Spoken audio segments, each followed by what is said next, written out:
Hello, everybody. Welcome back to another spoiler-heavy review. If you didn't know that from the title, you weren't looking at the title. It's spoiler-heavy, and it is the latest Spider-Man movie, Spider-Man Far From Home. It is the Sony movie, MCU movie, and man, is this an MCU movie. It really kicks in. What I would tell you also is that if you have not seen Endgame, then, well, at this point you've seen the movie, so you probably knew, whoop, should have seen Endgame first. It ties into it pretty heavily, and that's what we're going to get into today. Joining me on the mic here today, first we start with Miss Perry Nemiroff. Hello. I almost called you the Grand Moff, but that's a different show. I'm fine with that. You can call me the Grand Moff on any show. No matter what. Oh, I embrace it. Over. I have my Grand Moff hat, and I wear it all over the place. I think that that's true. The Zen Master himself, Dennis Zen, is here. Hello, buddy. How you doing? Hey, we haven't done one of these in a while. It's been a long time. Yeah. It's been a bit. It's like almost old school. It's like this is we old school. Yes. We old school. Yeah. 2000 and 13. Yeah. We've been doing shows together, but now this is a full-on review here, and I'm going to start off with one of the things I like the most. And I actually made a Rocky reference the other day, as I do every day. But Rocky 5 to me pissed me off because they didn't acknowledge the world of where Rocky, like, he was the champion, and he was just kind of bummed that Return to the Neighborhood. But Rocky Balboa, he shows up, and it's like, oh, there's the champ. Autographs of the champ, and they acknowledge it. And the reason I bring that up is that's how I felt the presence of Tony Stark was in this movie. Everywhere you went, and it was subtle. There would be they showed you. There would be posters, and they honored. This is the guy that saved the world. So in every city, everywhere, there's going to be pictures of him. And it not only is the world accepting that, Peter Parker, who was so close to him, has to accept it. And I thought it was one of the most endearing part of it, the struggle of this kid who's trying to be a kid, is still dealing with the death of his mentor, and it's breaking him apart. Did you like this part of the story? I love that. I think that's one of the strongest parts of the story, and it's not even just about, his face being on walls in certain parts of the world. It's also about the way they so naturally weave it into everything that Peter is experiencing, with Happy's presence, with the tools that he's utilizing, with the glasses and everything. You feel everything that Tony Stark had done for Peter and for the world all at once. And it's just done in such a natural way rather than a heavy-handed way to hit you over the head and be like, don't forget Iron Man started it all. It just feels like Phase 4 is going to be a big step forward for the MCU, but while always respecting what the original heroes started. And, I mean, isn't that the point of continuing a franchise? It is. And, Dennis, that's one of the things, too, that I thought was interesting because questions that fans had are the same questions that people had inside of the movie was like, who's going to run the Avengers now? Who's going to get all this responsibility now that Tony's gone and Cap's gone, right? Yeah. So, and where we see that Tony left the kid the glasses, wanted him to kind of go through the hardships and do all these things that he had to do, but the support was there, the love was there, and he just wants to be a kid. He just wants to go, and unfortunately, that's just like, it's not the life that he leads. Yeah, that's actually one of my favorite parts is his struggle, Tom Holland's portrayal of Peter Parker and struggle between wanting to have a normal life, but also knowing he can't. I mean, with the whole, great power comes a great responsibility, even though the Tom Holland version didn't delve into his origin story. That's kind of the crux of who Spider-Man is. Also, when you talk about Tony Stark, I loved how they introduced it though, because you had that cold open, right? Oh, yes, and then going into the high school video. I always love those high school videos, where it's like really cheap, purposely cheaply done with the green screen glow on them, and then the cheesy music with the Iron Man and Captain America. I thought that stuff was cheesy music. That's Whitney Houston, my man. How dare you? But yes, the video was. The two of them were great together. I love Angourie Rice in that role, and the other kid. I was upset that the other kid didn't go on the field trip. George Lindenborough Jr. He was just in Bumblebee. He's been in a bunch of other things, but I think he's great. Yeah, was he in Alita? Was he in? No, he wasn't. Yes, he was in Alita. Right? He was in Alita you're also. right. But anyway, so he was, that opening was awesome because you knew it at first. It was when they start playing the music, you're like, okay, what are the? It's definitely meant for the comedy element. You could feel it from the opening of the credit, but it was then led into here we're right back in the high school. But you had mentioned Jon Favreau, very happy anyway. I really thought this was another strong part of the story because in the first movie, in Homecoming, he wouldn't take Peter's calls. He was just the kid was kind of a nuisance to him in a little bit too. He was just Tony's like kind of pet project.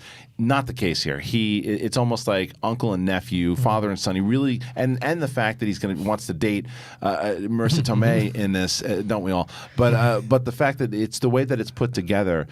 I thought was, again, I think endearing is the word that just keeps coming back. I think that's something that also speaks to John Watts as a director. And I can't say enough about John Watts. Great when job. you look at this movie and take a step back and see how many things he's juggling, it's incredible that so much of it lands so well. But he gets so much of it out of his cast, too. And Tom Holland has chemistry with everyone. That's what makes this movie so special and kind of on another level, is that we have that relationship that he is continuing to build with Happy, but we also have major advancements in his relationship with Aunt May and Zendaya and his friends. Everything is being enriched around him, and it makes him a much fuller character than, let's say, had the movie been pared down to, oh, this is his journey to become the new Iron Man with Happy by his side. Right.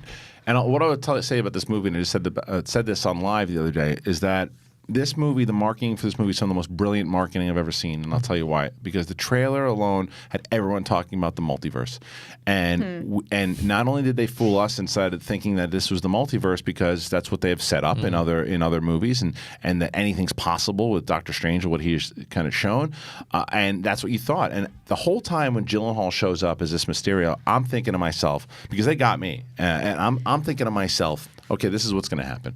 Gyllenhaal is going to be in here. He's going to save everybody from these creatures, right? And then he's going to die, and then the real evil Mysterio is going to come back from this other realm, and then this is when we're going to see the other Mysterio. That is absolutely not what happened, and I never saw it coming. They did basically a ruse of what they tried to do in Iron Man 3, and I think they did it much better here. When you think about it, too, it's obviously Mysterio, Quentin Beck's whole thing is, well, they saw all this craziness, so they're going to believe just about everything. But when you even get it down to like teeny tiny details, like how Doctor Strange uses his power, of course they would believe that Mysterio has that stuff coming out of his hands the way he does, because there's precedent for it before. I think some of those little details are just genius. They were so smart. It was because it fooled me, and Gyllenhaal does such a great. I actually think, and I said this in my non-spoiler, I think Gyllenhaal has a lot more to do character-wise in the first half of this movie than he does in the second half. He's still good in the second half, and the action part that whatever he's doing, his presence is felt.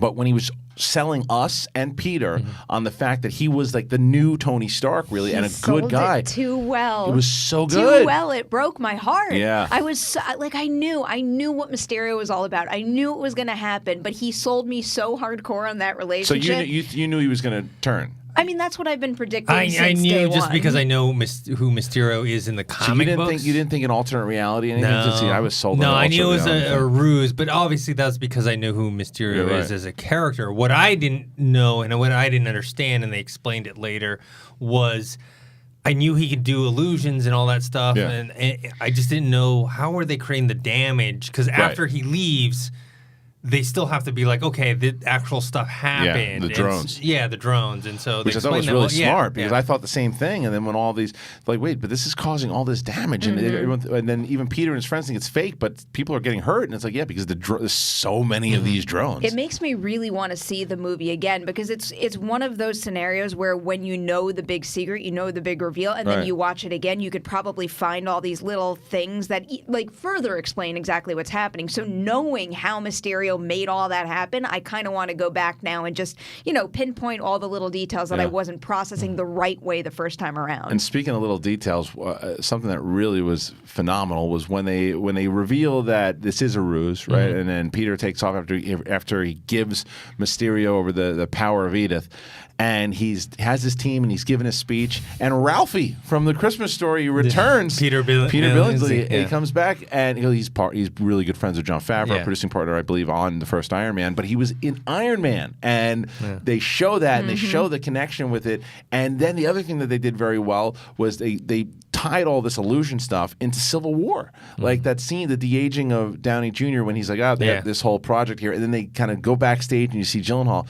This is what I mean when I'm saying this is one of the more clever. This is very well written. Did you like this part? I really like that part, but what you were just talking about also was making me think of all the comedic relief in the movie. Yeah. Because this one, to me, has a standout style. These movies are coming of age stories. The Spider-Man movies are coming of age stories more so than any of the other movies in the MCU. But the comedy is just so on point, because I was thinking about that scene where we first see Peter Billingsley again, and it's just like, as they they hit the beat showing every single person. It's like there's weight and value to it, Yeah. to the story, but there were some laugh out loud moments and some very playful moments here that it never undermines the weight of what happened in Endgame and how it's affected Peter and the entire world, but it also still feels like an adventure filled with childlike wonder, and I feel like that kind of gets at the essence of Spider-Man and why Spider-Man is such a fan favorite across the board and why he can capture the imagination of everyone no matter what age you're at. Well, this is also why I believe that Tom Holland is the best Spider-Man live action that we've ever had, because there's a certain moment when he's waiting, they're doing this, I think it's the second mission with Mysterio before we find out who Mysterio is all about, and he's got the new costume on, and he's sitting there, and I can't remember what the actual joke is, but he cracks a joke. And it's like, and it fit, and it's like that's what Spider-Man does because he's a kid, he's a 17-year-old kid. And there's a purity to the way he plays him. Yes, he does. One of the things you talk about with the humor here too, I think there was a lot of humor that worked, and one of the bits that I'm sure everyone loved, and I loved it to a point, and I started to get tired of it. Oh, I'm curious. Thanks, babe. Okay, babe. Okay, babe. Like they just met, they're their best friend and the girl met on the plane. They become, and that's what high school people do, right? They had this long conversation and become boyfriend and girlfriend. That was really cute. It was funny, and then it just.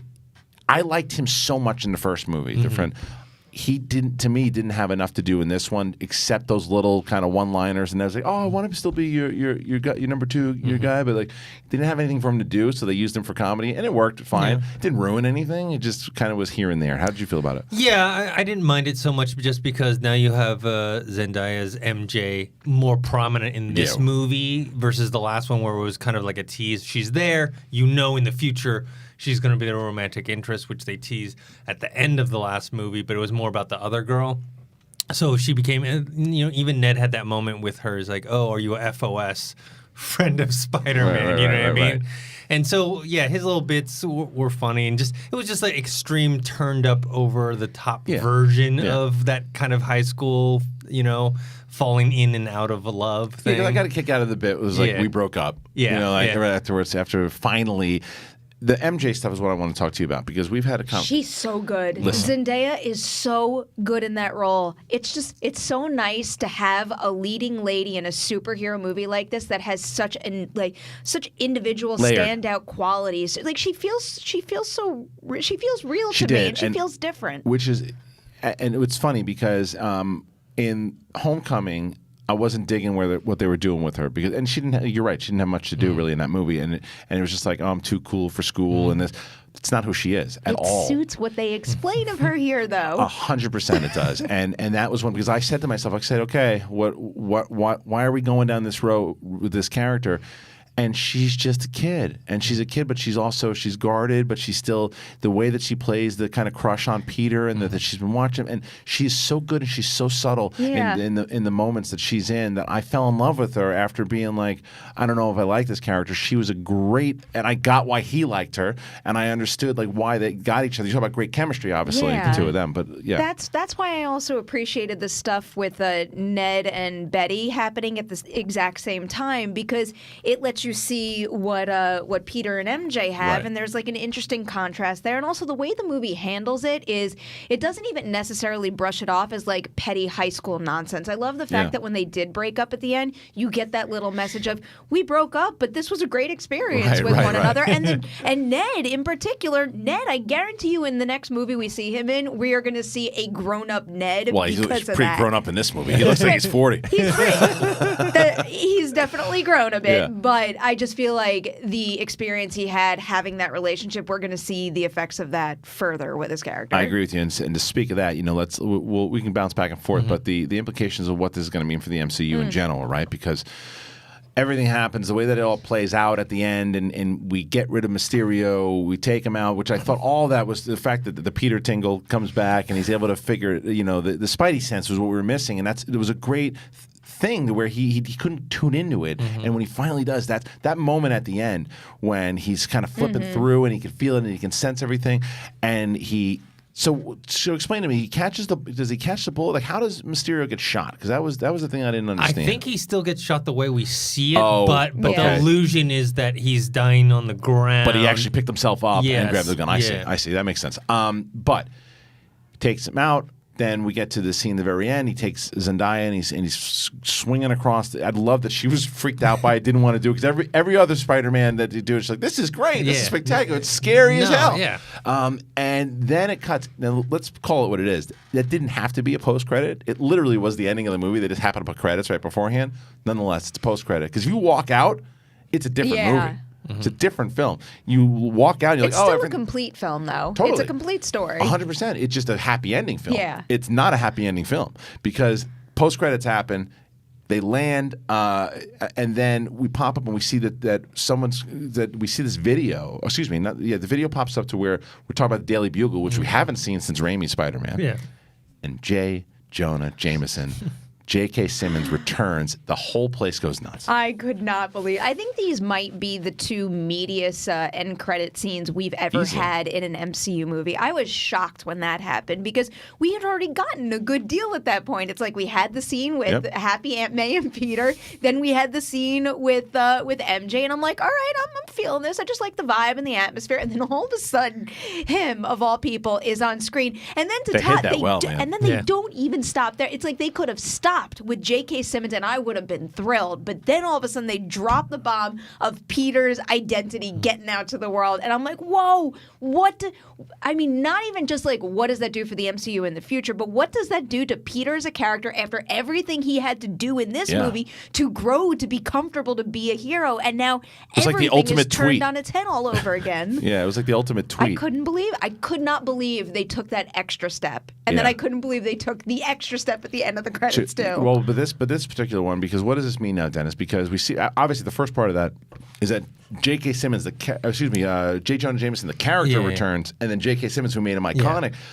Because the thing is, though, the Raimi Spider-Mans are very different in tone. Yes. But could that same version of J. Jonah Jameson work in the MCU? I believe it could. I believe it could, but I think a lot of people will speculate after this and wonder, like, does this tie in? I don't think so. I think it's just a nice kind of stunt casting to bring So you back. don't think he's going to be in it? No, I think he's back in it. I just don't think that he is the same character, I see what you're saying. or from the same universe and the Sam Raimi ones, or No. whatnot. I think it's different. Because some people will kind of think like, oh, this version. I don't know if you got this vibe, but I almost got a Alex Jones vibe from him, because he was like, it was dailybugle.net, so it seemed like it was coming from like a streaming website. Also, the footage is like doctored. You know what I mean? He's a conspiracy theorist, so I just got that vibe versus. And he's always been against Spider-Man. He's never been a fan of Spider-Man. And as far as tying into Raimi, it can't, because if it ties into Raimi, he gets a job with him, and he knows that he would know that he's Peter Parker. So I mean, it's like that. If you went down that road, and I don't believe this is the case, that's when you can bring in the multiverse. I don't think that. I think it is just strictly stunt casting that paid off very, very well. I think that they fooled us with the multiverse already. That you don't need to do it now. It's like we thought we were going to get it, and we didn't. And I like that. I like the way they did it. If they happen to bring it back in a clever way, fine. But I like what they did there. But the bigger thing is, this thing with Gyllenhaal still gets his last lick in, you know, and he says, "Okay, look, Spider-Man did this to me, and Spider-Man's real name is Peter Parker," and you go, "Whoa." Well, did you interpret that as Quentin Beck getting his last lick, or his team that was left behind getting theirs? No, I Because think it was Beck. wouldn't they had to have been the ones to have doctored the footage and then really? send it to because J. the footage Jonah was at the Jameson? very end of. There's no time for Quentin Beck to actually edit To that have done video. that. Edit that video. Unless he shot it on as No, because it includes the part where he dies. Where he dies, like where he goes execute them, but he's talking about the So drone. I just wonder Oh, if so with his his so like that's Peter not the, Billingsley. Yeah. and if that's not the end of his team, and if Yeah. they're still I'm gunning, sure- I didn't think about that. Yeah, I'm sure at the request of Quentin Beck. he like- said, "Should things go down wrong, put this into play." Something like Order 66. Yeah, something like that. I don't Interesting. know. I got this is just the vibe I got from Beck the entire time. I got the feeling that he thought he was invincible, like he was Totally. unstoppable. So I don't even know if maybe his mentality was have Plan B in No, mind. he did. He mentioned it. He said, Yeah. "I He have." did? He says, "Like I have this other plan or whatever, backup plan." Yeah, he's I like right at the end. Okay. yeah And the backup plan was the Yes. USB that he Yeah. hands. I think he was invincible. But he thought he was invincible, but he definitely had those types of plans, like kind of And set up told too. his guys. Yeah, Yeah. because one of my favorite. There's two moments that really stood out to me. The one moment that from Beck that I really liked. that he was all business, right? Because he turns to Billingsley at one point and he goes, "And if this happens, Peter Parker's blood is on your hands." And he's legit. Yeah. He didn't want to do it, but he's like, "But I'll do it." He's like, "But this is on you because it's all about the business of it and getting it done." The other question that just popped into my mind, so like if he did have this plan B and it was to expose Spider-Man to the entire world, after he put guns to the heads of his entire team, didn't it look like they kind of, were a little wary of his leadership? Do you think that even after Quentin Beck died, they would have followed through with his orders? I don't know. I'm just trying to figure out the motivation and whether or not that team could pop up later in the maybe MCU. So. Maybe they thought that process was right. Maybe they said, you know what, that the way that was the way that he ruled, and it kind of brought some stuff into it. And there's a lot of things in the past that, like, whether soldiers take it from leaders who were like, well, look, it woke me up. That made me do something. That's not to say it's the right way to do it. But this is the exciting thing about rewatching a movie like this with like major bombs dropped at the end is like watching just the expression on certain characters' faces as they operate in the third act of the film. Well, when you watch it again, you'll see that like after that whole like where he threatens to kill them or whatever, like I don't know how far along, but I know it's after.